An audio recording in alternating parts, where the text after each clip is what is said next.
phrase number 2.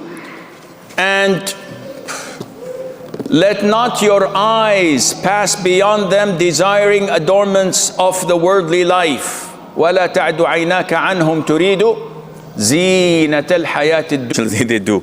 But even if I go to Alaska, I can do things, you know, I could misbehave. Nobody knows me, but here everybody knows me. This is the difference. What's driving you, what's pushing you? Affairs is ever in neglect. So this is a description of an individual whom Allah Azza wa Jal told us not to obey.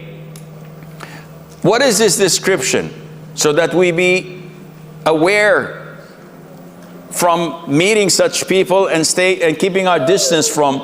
Number 1, do not obey one whose heart we have made heedless of our remembrance. So characteristic number 1, he does not remember Allah.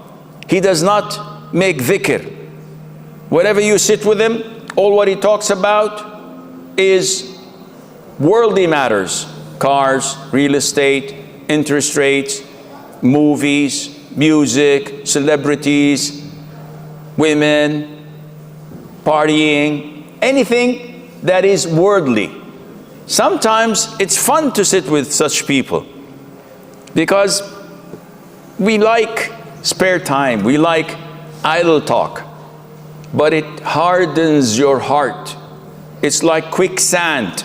The more you stand and try to move, the further down you sink without you knowing it. So Allah Azza wa Jal is telling you, someone whose heart is heedless from my remembrance, keep him out of the agenda, keep him out of your contact list. Then the second characteristics, and who follows his desire. So someone whose compass is not the Quran and the Sunnah. He does things because his heart tells him to do it. He follows his desires and whims. Akhi, this is haram. Yeah, but it feels good. Yeah, I'm having fun when doing it. Well, it's an issue of dispute among scholars. Everything is an issue of dispute among scholars. Everything. Ibn Jinni, one of the scholars, and he was a linguist, used to have a seat like mine here and preach his people. One day he had to go for an errand for half an hour, so he asked his father to fill in his place.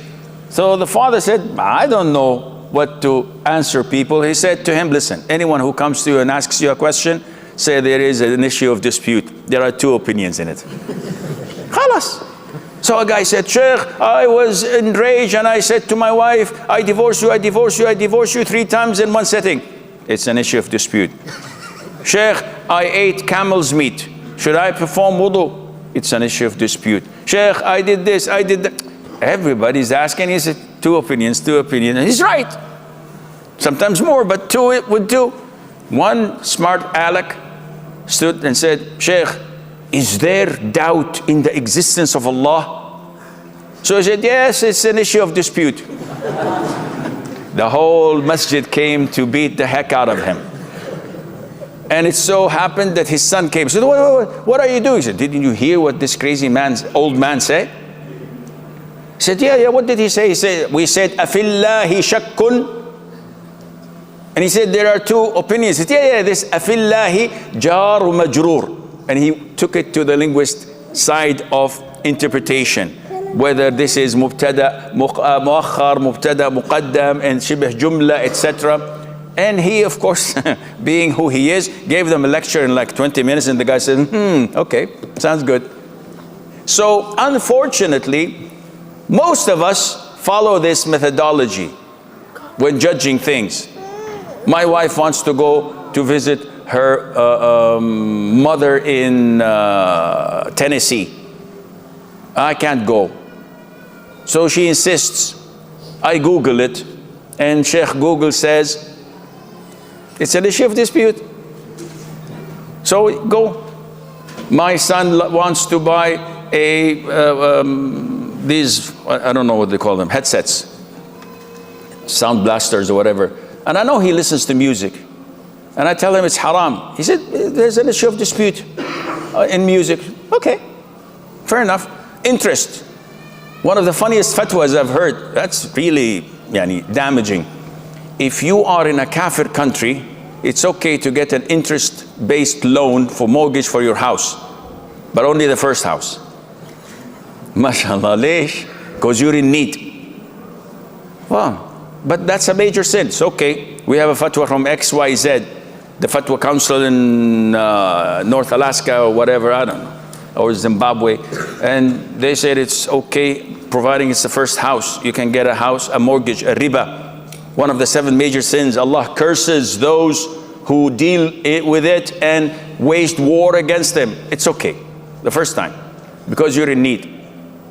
I thought to myself, I don't have my wife, and I'm in need. So, can I find a fatwa that says it's okay to have a one-night stand? Same thing? What do you guys think?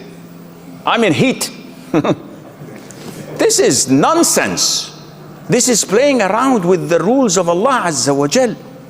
And the problem is that the Muslims who follow their whims and desires, well, a big sheikh with a big beard, not as big as Sheikh Asim's, but it's considerably big. He said it's halal. So I took his fatwa. What's his name, akhi? I don't know. Where does he work? I have no idea. How do you know he's a sheikh? Maybe he's a DJ. Wallahi, I never thought of that. I didn't see any bling blings, but so how do you follow in your religion halal and haram? People you do not know, you cannot trust. Ibn Sirin says, "Inna hadha al-ilma dinun, fanzuru amman ta'khudhu dinakum." This knowledge, the fiqh, tafsir, and the aqidah, this is religion. So look and search and scrutinize those you are learning your religion from, because this is not an easy thing to do.